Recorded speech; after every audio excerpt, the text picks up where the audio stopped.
Assalamualaikum warahmatullahi wabarakatuh, anak-anak hebat. Hai hai hai, apa kabar hari ini? Semoga kalian semua dalam keadaan sehat walafiat. Hari ini kita akan belajar tema 6, subtema 2, pembelajaran 3. Sebelum belajar, ayo kita berdoa dulu. Doa dimulai. Doa selesai. Untuk muatan pelajaran hari ini ada 3, yaitu Bahasa Indonesia, IPS, dan PPKN. Dan perhatikan baik-baik tujuan pembelajaran kita pada hari ini.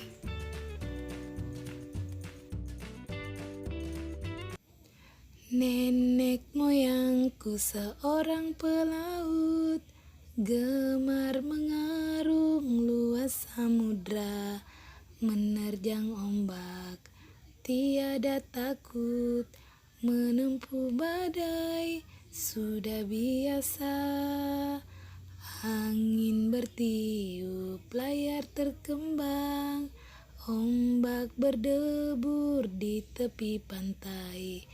Pemuda berani, maju sekarang, ke laut kita beramai-ramai. Lagu Nenek Moyangku Seorang Pelaut adalah salah satu ciptaan Ibu Sud yang mengandung nilai-nilai pesan moral dan mengekspresikan bahwa bangsa kita adalah bangsa yang terbiasa mengarungi samudra nan luas.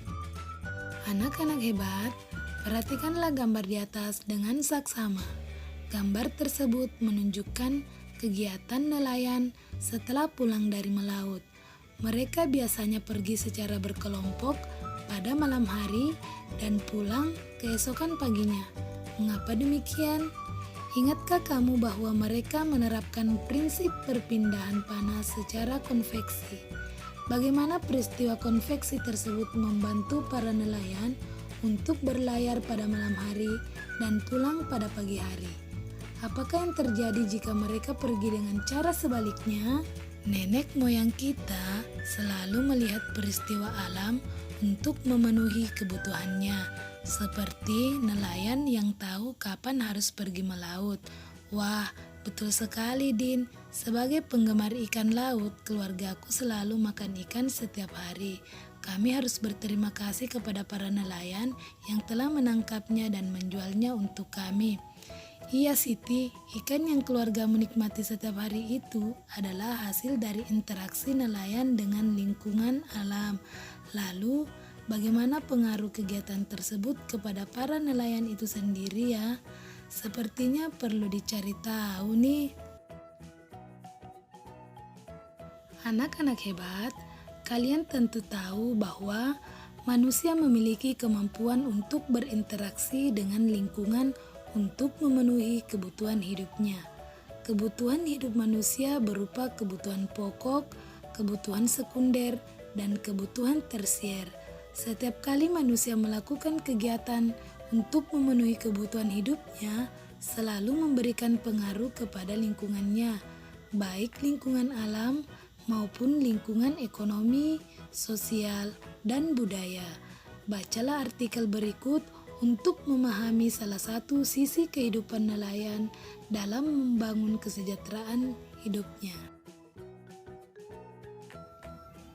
Kehidupan nelayan pemburu paus, Desa Lamalera, Kecamatan Wulandani, Kabupaten Lembata, Nusa Tenggara Timur, merupakan salah satu desa nelayan tradisional yang menjadikan laut sebagai ladang kehidupan mereka. Laut adalah ibu yang memberikan kehidupan sejak zaman nenek moyang mereka. Dari hasil laut, masyarakat di desa ini telah berhasil mengirimkan anak-anak mereka untuk bersekolah dan pada akhirnya bekerja. Masyarakat nelayan di Desa Lamalera memiliki tradisi berburu paus yang telah diturunkan bertahun-tahun oleh nenek moyang mereka. Tidak sembarang paus yang mereka buru, hanya paus yang sudah tua saja yang mereka buru.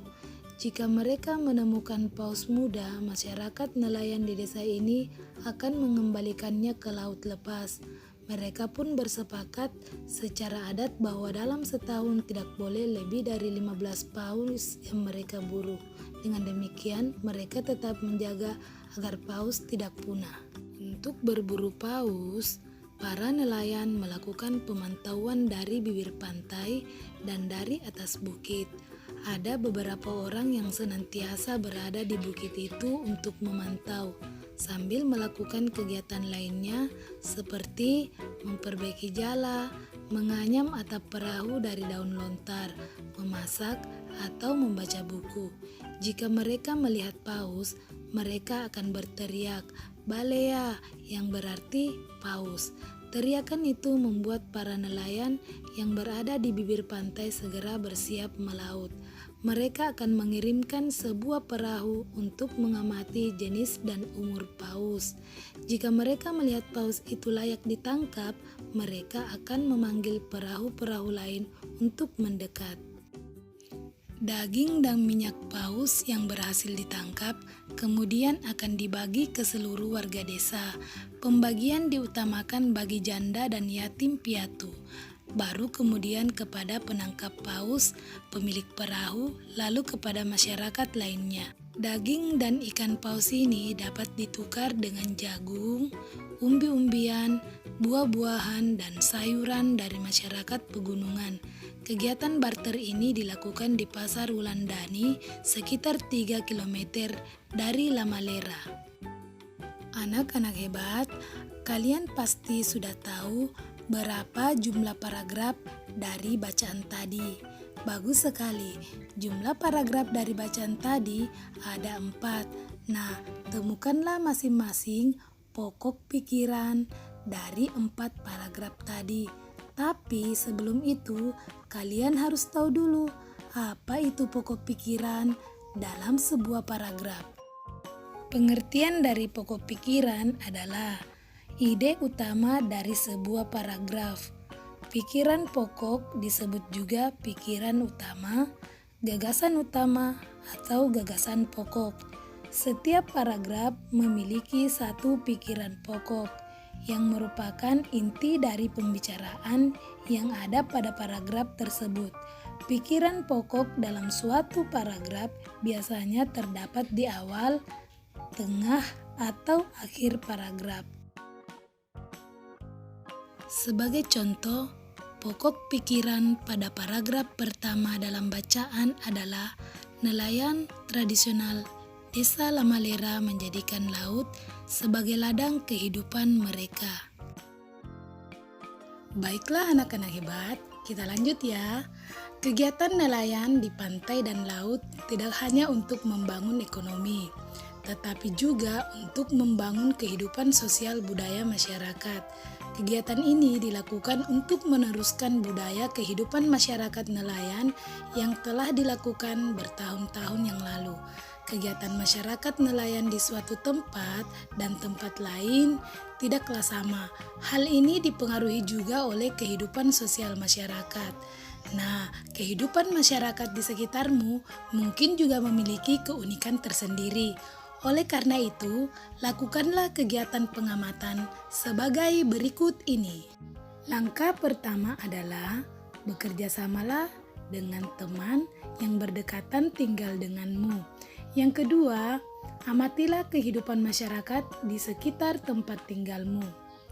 Yang ketiga, identifikasi kegiatan masyarakat untuk membangun ekonominya. Misalnya, ada yang berdagang, bertani, atau menangkap ikan. Atau sesuaikan dengan pekerjaan di daerah tempat tinggalmu.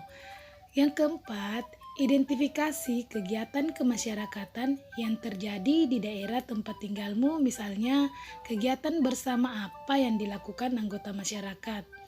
Yang kelima, tuliskanlah hasil pengamatanmu ke dalam bentuk laporan singkat dengan menggunakan format laporan hasil pengamatan seperti contoh di bawah ini. Nah, inilah contoh format laporan hasil pengamatan yang akan kalian lakukan di daerah sekitar tempat tinggal kalian. Setelah itu, buatlah kesimpulan hasil dari pengamatan yang telah kalian lakukan. Dengan menggunakan bacaan tentang nelayan di atas, kalian dapat menemukan hak dan kewajiban apa saja yang dimiliki oleh para nelayan. Tetapi sebelum itu, kalian harus tahu dulu apa pengertian hak dan apa pengertian kewajiban. Pengertian hak adalah sesuatu yang mutlak dimiliki oleh setiap orang dari sejak lahir, dan penggunaannya tergantung pribadi masing-masing. Sedangkan kewajiban menurut KBBI adalah sesuatu yang diwajibkan yang harus dilaksanakan seperti pekerjaan, tugas menurut hukum. Segala sesuatu yang menjadi tugas manusia, itulah yang menjadi kewajibannya. Baiklah anak-anak hebat, gunakanlah tabel berikut ini untuk melakukan analisis terhadap hak dan kewajiban warga negara sesuai cara interaksinya dengan lingkungan sekitarnya. Bandingkanlah hak dan kewajiban para nelayan, para petani, dan juga pelajar seperti kamu. Nah, sebelum menutup pelajaran hari ini, kita refleksi dulu ya. Catatlah hasil refleksi kalian di buku catatan kecil kalian.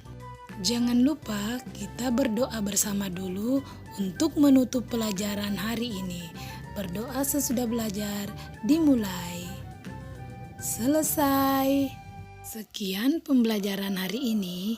Jaga kesehatan kalian dengan tetap menerapkan protokol kesehatan dimanapun dan kapanpun. Ingat pesan ibu 3M. 1. Memakai masker. 2. Mencuci tangan dengan sabun atau hand sanitizer.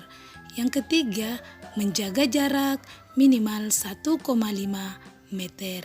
Stay safe and stay healthy. Assalamualaikum warahmatullahi wabarakatuh.